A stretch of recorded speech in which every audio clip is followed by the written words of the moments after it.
नमस्ते प्रणाम, हम भोजपुरी गायक सनी दिल वाले।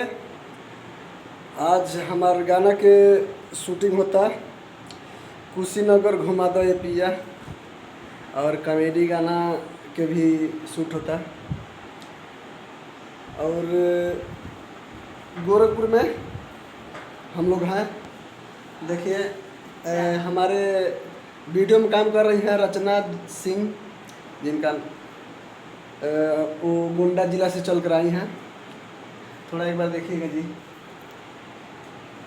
देखिए हमारी हीरोइन सबसे प्यारी, ठीक है, हमारी दुल्हनिया, ठीक है, वही शूटिंग हो रहा है गोरखपुर में।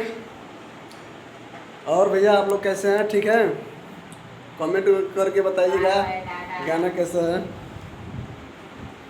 शूटिंग पे है। देखिए हमारे छोट भाई शिवचरण सवरिया। हम शिवचरण जी, हमारा भी जैसे छोटा मोटा वीडियो है। देखिए शिवचरण भैया। और देखिए सेटअप लग गया है, सेटअप लग के तैयार है, तैयारी चल रही है।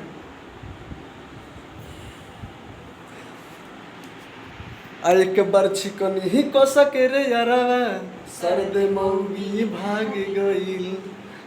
इसी गाना का शूट हो रहा है।